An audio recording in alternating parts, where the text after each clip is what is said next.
What? নিষিদ্ধ ঘোষিত ছাত্রলীগের নেতাকর্মীদের নিয়ে শোডাউন দিছে সার্জিস। ভাই আমার তো মাথা ঘুরতেছে, মানে বিষয়টা কেমনে কি? অনেকে বলছিলেন যে সংসারটা ছিল ছাত্রলীগের সাথে, অন্তরে ছিল অন্য কিছু। এটা 5ই আগস্টের আগ মুহূর্তে প্রকাশ হয়েছে, বাট সংসার যেহেতু করছে কিছু না কিছু মায়া নাকি ছিল।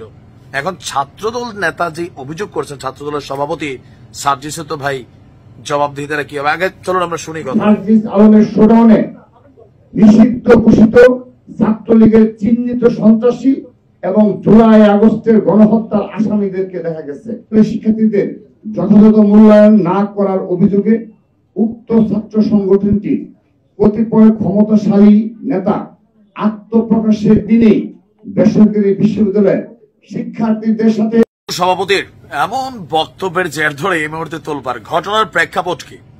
কেন সার্জিসের ছাত্রলীগের যে পোলাপাইন আছে তাদেরকে দরকার হলো? ইভেন যারা জুলাই আগস্টে অসহযোগিতা করেছে, সন্ত্রাসী বা যারা টার্গেটেড ব্যক্তি, তাদেরকে নিয়ে সার্জিস কেন মাঠের শক্তি দেখিয়েছেন?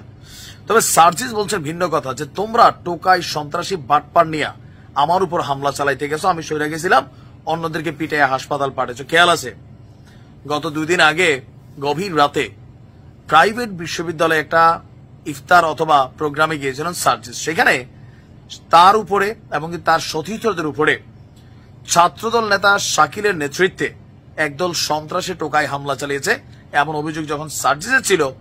এই বিষয়টাকে কাউন্টার করতে আজকে ছাত্রদলের পক্ষ থেকে একটা জরুরি সংবাদ সম্মেলন করা হয়েছে। বলা হচ্ছে যে সার্জিস আসলে যে অভিযোগ করছেন তা সম্পূর্ণ বানোয়াট এবং মিথ্যা। বরঞ্চ উল্টো তিনি ছাত্রলীগের নিষিদ্ধ ঘোষিত সংগঠনের অনেক সন্ত্রাসীদেরকে নিয়ে সেইখানে মহড়া দিয়েছেন। বরঞ্চ তার বিচার হওয়া উচিত যে তিনি ছাত্রদলের বিরুদ্ধে এই অভিযোগ এনেছেন। এরপর আবার ছাত্রদল বলছেন যদি কোনো কিছু ঘটেও থাকে সামহাও অসাংগঠনিক উপায়ে, সেটা নিয়ে ছাত্রদল ইনভেস্টিগেশন করছে, মোর ইনভেস্টিগেশন করবে, তথ্যপাত্র কালেকশন করবে। এরপর যদি কোনো ঘটনায় কোনো ছাত্রদল নেতাকর্মীদের সংশ্লিষ্টতা পাওয়া যায় তাদের বিরুদ্ধে তারা বিভাগীয় ব্যবস্থা নেবে বা তাদের দলগত ব্যবস্থা নেবে। দর্শক, এই মুহূর্তে কেউ কেউ বলছেন যে ভাই সার্জিসের বন্ধু বান্ধব সব তো ছাত্রলীগ, এরা সবাই দীর্ঘদিন যাবৎ ছাত্রলীগের রাজনীতি করছে, এমনকি জুলাই আগস্টের ঠিক আগ মুহূর্তেও সাদ্দামের কাছ থেকে দোয়া নিয়ে গেছিল।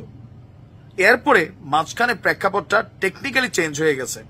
আর টেকনিক্যালি যতই চেঞ্জ হোক, অন্তরে নাকি ছাত্রলীগের জন্য কিছুটা হলেও ভালোবাসা আছে। বাট আমি বিশ্বাস করি না তার যে অ্যাক্টিভিটিজে। বাট অনেকে বলছেন যে সার্জিসের বন্ধু বান্ধব নেতা যারাই আছে কোথাও না কোথাও এরা সবাই এক্স ছাত্রলীগ, রানিং এরা জাতীয় নাগরিক পার্টি অথবা সমন্বয়ক অথবা বৈষম্য বিরোধী। আর যেহেতু দীর্ঘদিন ছাত্রলীগের সাথে ভালোবাসা ছিল, ছাত্র দলের প্রতি টেকনিক্যালি একটা হিংসা বিদ্বেষ কাজ করে গেছে। এটাই ছাত্র দলের তারা বুঝাইতে চাচ্ছেন। এখন এই মুহূর্তে রাজনীতির মাঠটা খালি, কার অবদান কত বেশি। ইভেন দীর্ঘ 16-17 বছর পর যখন নিজেদের অস্তিত্ব জানান দেওয়ার সুযোগ পেল ছাত্রদল, তখনই আবার ভেজাল।